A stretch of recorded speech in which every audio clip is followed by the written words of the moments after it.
په تاریخ کې په لومړي ځل د 400 تحصیل تنګي نه لاهور ته د تلونکو ګاډو وړې پرانیسته وشوه چې ماښام 6 بجې به پکې ګاډي ودرېږي او 8 بجې به روانېږي. د اډې منشي او ډرایوران وایي چې دوی د سورلو د تحفظ او هغوی ته د سهولتونو ذمہوار دي او دغه سره به زنانو ته خاص پاملرنه کول کیږي او د یو محفوظ سفر لار به ورته ورکول کیږي. دوی وایي چې د دوی ګاډي نیغ په نیغه لاهور ته ځي او هیڅ قسمه سورلې په لارو یا اډو کې نو چتوي. د سلوي سفر یې د 6 نه تر 7 غنټو پورې جوړیږي. زمانم پایاز دی او دا ګاډي بس د تنګینه بروانیږي لاهور ته به ځي 8 بجې بروانیږي 6 بجې به ودرېږي او 8 بجې بروانیږي. بس دا موږ د پولیس لپاره بس یو اخم پیغام دی. بس اوس نوې اډو وتله او ان شاء الله چې دا نوې چې وتله دي ته به تاوان ته به تاسو غاړه کې ان شاء الله د موږ غاړه نیسو ځکه چې دا موږ ډیر پر روان کوم نن په ګاډي باندې سپیکرم تړلو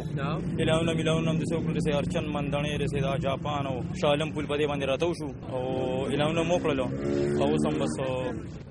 زه تنګي د پنډې د ګاډو منشي اوس د نن موږ د لاور سټارټینګ واغښتو د دې ته تنګي د 400 مرزو د خلکو د سہولت لپاره څنګه چې د پنډې سټین سره تنګي د شیرپو د مرزو خلکو ته سہولت ملو شو ان شاء الله عزیز چې ما سره ډرایوران خو روغ ډرایوران دي نشيان نه دي. موږ ته د شیرپو د 400 د مرزو ډیر خلک په اسلام آباد کې نوکران دي. دا غوي ځانوي ما ترنګو کې زمانه نوروز نوم دي زمانه غزیرو 308 نمبر دی رنګو کې د موږ ځانه چې وسره کینو ډراور ته داسې پارز کله چې خپل خور مور د سرناز خو به عزت باندې غزانه ورسیږي د ځانه په لار کې وبو ته ضرورت شي شربت ته ضرورت شي زما ډراور کوشي وی هغه ول راغشتي بل دا ډی مالک نه مونږ ته دا هدایت د محمد اسحاق د طرف نه چې هغه وی چې رورا تاسو خپکول شم خسورلې نشم خپکول مونږ ته د مالک د طرف نه هدایت ته د گاډو د مالکان نه دا هدایت ته چې رورا ګور سورلې کوم خپکړه نو بیا به زه 20 سره بنغاړه مونږ مزان له نور مزدوران نه چې رورا ک پینډه ته سورلې زی کاغذ ته زی خو په عزت باندې دا په داسې حال کې د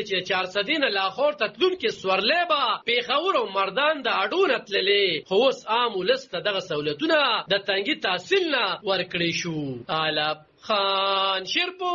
دلبر نیوز 400